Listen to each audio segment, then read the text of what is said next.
In a major 6-3 ruling on February 20th, the U.S. Supreme Court dealt a setback to Trump's second-term economic plans by declaring his broad global tariff policy unlawful. The U.S. president called the ruling a disgrace and an embarrassment, and shortly afterward, he signed a new executive order, citing Section 122 of the Trade Act of 1974, to introduce a new 10% global tariff, scheduled to take effect on February 24th. But Trump changed his decision. It's not 10% tariffs anymore. It's going to be 15%. Not even 24 hours had passed when, on February 21st, Trump announced that he is increasing the recently introduced 10% global tariff to the fully allowed and legally tested 15% level, effective immediately. In a post on Truth Social, Trump said the higher tariff would target countries he claims have ripped the United States off for decades. Earlier, on February 20th, following the Supreme Court's ruling, Trump lashed out at the Supreme Court, held a press conference, and called the ruling ridiculous. Their decision's incorrect, but it doesn't matter because we have very powerful alternatives that have been approved by this decision. You know, they've been approved by the decision for those that thought they had us. And they're saying that I have the absolute right to license, but not the right to charge a license fee. So think of that. I have the right to license, which is a very powerful word. In many ways, license is more powerful than tariffs. In fact, I was thinking about using it. But they came up with the idea that I can license, just like the people that were opposing me told them to do, but not the right to charge a license fee. Think of that. Who ever heard of such a thing? What license has ever been issued without the right to charge a fee? You get a license, you charge a fee. It's automatic, but not with this court. But now the court has given me the unquestioned right to ban all sorts of things from coming into our country, to destroy foreign countries. But a much more powerful right than many people ever thought we even had, but not the right to charge a fee. How crazy is that? Our country is the hottest country anywhere in the world right now. And it was a dead country 1.5 years ago under an incompetent president. But now I'm going to go in a different direction, probably the direction that I should have gone the first time, but I read the language. I'm very good at reading language, and it read our way 100%, but now I'll go the way I could have gone originally, which is even stronger than our original choice.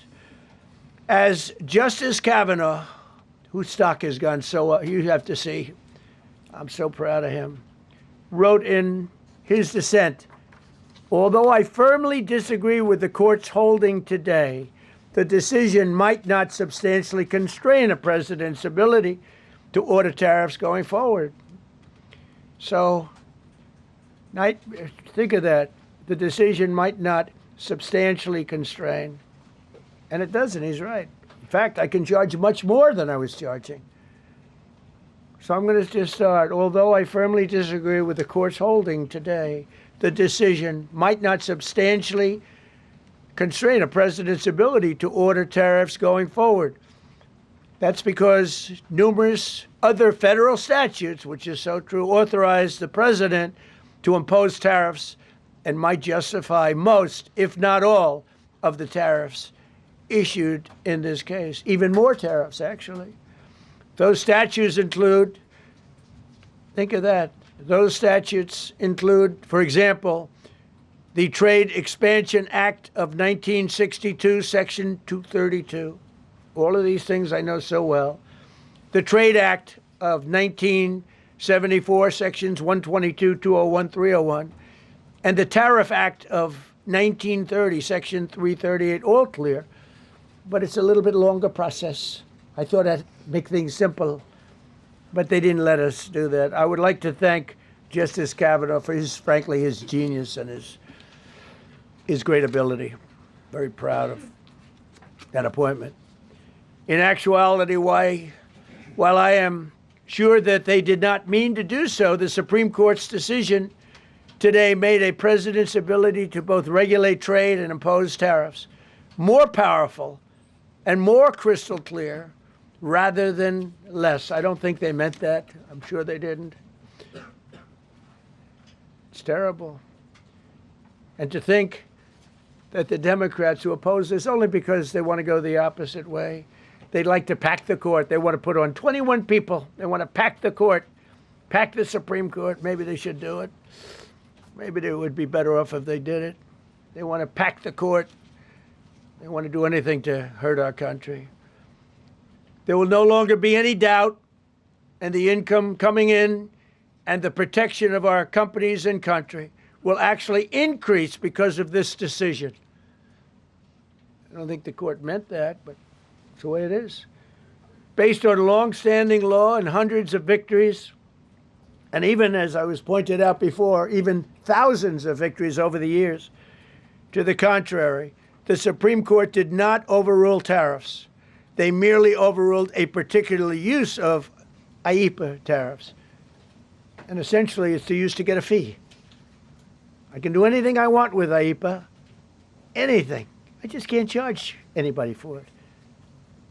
I can license, I just can't charge them. It's ridiculous, but it's okay because we have other ways, numerous other ways. The ability to block, embargo, restrict, license, or impose any other condition on a foreign country's ability to conduct trade with the United States under IEEPA has been fully confirmed by this decision. So now there's no doubt, because, you know, there were a lot of questions about tariffs because no president was smart enough to use them to protect our country from those countries and businesses that were ripping us off. You took a look at the deficits that we had with some of these countries. It was disgraceful what they got away with for many, many decades. But now we know, because this decision affirms all those things that some people weren't sure about. In order to protect, and it says so, in order to protect our country, a president can actually charge more tariffs than I was charging in the past period of a year under the various tariff authorities. So we can use other of the statutes, other of the tariff authorities, which have also been confirmed and are fully allowed. Therefore, effective immediately, all national security tariffs under Section 232 and existing Section 301 tariffs, they're existing, they're there, remain in place, fully in place, and in full force and effect. Today, I will sign an order to impose a 10% global tariff under Section 122 over and above our normal tariffs already being charged. And we're also initiating several Section 301 and other investigations to protect our country from unfair trading practices of other countries and companies. Thank you for your attention to this matter, and I say quite simply, which I've said for a long time, make America great again. And interestingly, we've already made it great, so I don't have to use that, but I don't think we'll ever give up on MAGA. MAGA is always going to be with us. If you have a few questions, you can let us know. But just to end, so we're going forward, we will be able to take in more money, and there'll no longer be doubt, because there was always doubt. I know the people that brought the lawsuit, and, you know, they're sleazebags, major sleazebags, but I know them, and they're foreign country centric. They were sending things into our country, and the people representing them knew full well, but they were sending things into our country, and they were beneficial to other countries, but very, very bad for us. And I stopped it, and we'll just keep it going. So we have a totally firm decision now, and I don't think the court meant it, because the court doesn't show great spirit toward our country, in my opinion. A lot of bad decisions, but there are usually ways around it. This is something we could have done, as Justice Kavanaugh said, we could have done this originally, but we're doing it now, and the numbers could be far greater